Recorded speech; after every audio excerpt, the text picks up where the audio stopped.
Alléluia!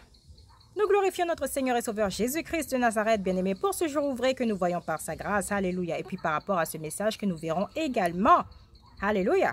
Alors bonjour ou bonsoir à vous, bien-aimés, frères et sœurs en Christ, où que vous soyez dans le monde, voyez ce message, la démystification de la marque de la bête. Nous verrons ainsi sa portée selon les voies de Dieu. Amen. Gloire au Seigneur.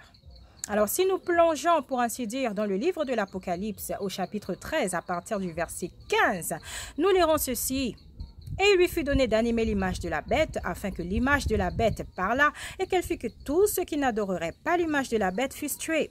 Et elle fit que tous, petits et grands, riches et pauvres, libres et esclaves, reçussent une marque sur leur main droite ou sur leur front, et que personne ne put acheter ni vendre sans avoir la marque, le nom de la bête ou le nombre de son nom. C'est ici la sagesse, que celui qui a de l'intelligence calcule le nombre de la bête, car c'est un nombre d'hommes et son nombre est 666. Alléluia, gloire au Seigneur. Alors, bien-aimés, par rapport à ce passage biblique que nous venons ainsi de voir, alléluia, comprenez que la marque de la bête, qui est un nombre d'hommes, s'apparente ainsi à tout ouvrage fait de main d'homme, et en d'autres termes, à toute forme d'idolâtrie, et donc, en d'autres termes, au péché lui-même. Parce que si tout homme fait de chair et de sang, tout objet, tout animal, toute doctrine, toute émotion, toute situation sont faites comme étant légales de Dieu ou mises sur un piédestal comme au détriment de Dieu, alors voyez que ces choses constituent une abomination aux yeux de Dieu. Et en ce sens, nous devons faire une introspection de nous-mêmes. Nous devons examiner notre foi afin de vérifier si oui ou non nous sommes toujours dans les voies de Dieu. Alléluia. Parce que gardez cela en mémoire, bien-aimés, que si idoles nous avons dans nos vies, alors ces idoles constitueront des pierres d'achoppement qui précipiteront beaucoup d'entre nous en enfer. Et nous savons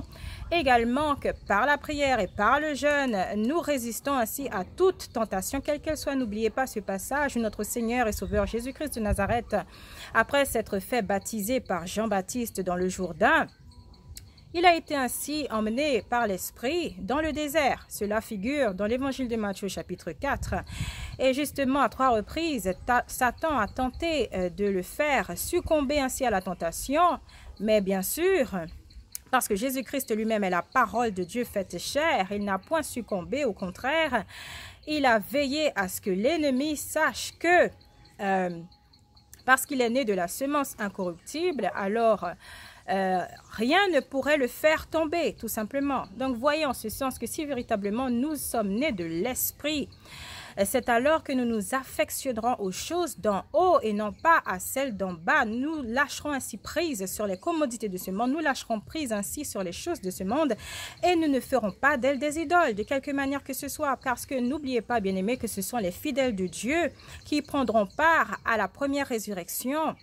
Comme cela est reporté dans le livre de l'Apocalypse, c'est alors que les fidèles, ils seront immunisés. En d'autres termes, bien-aimés, ils vivront, ils régneront avec le Seigneur pendant 1000 ans et ils seront les sacrificateurs du Seigneur et de Dieu. Donc, ceux qui prennent part à cette première résurrection, voyez ainsi, bien-aimés, que véritablement, ils ne seront pas jugés. Donc, si nous voulons vraiment y prendre part nous-mêmes, nous devons veiller ainsi sur nos cœurs, nous devons ainsi purger nos cœurs, nous devons ainsi, bien aimés, nous tourner vers le Seigneur et véritablement faire de lui notre maître au quotidien, non pas voir Jésus-Christ comme étant qu'une option, mais que véritablement nous ayons une relation individuelle et authentique avec lui, que nous puissions ainsi faire que notre foi se propage et puisse atteindre notre prochain.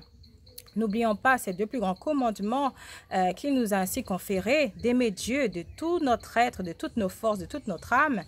Et c'est en véhiculant l'amour, la paix de Christ que véritablement nous exprimons notre amour pour notre prochain. Parce que n'oubliez pas, il faut veiller sur les âmes vivent éternellement. Et il existe 2 destinations, c'est soit le paradis, soit l'enfer.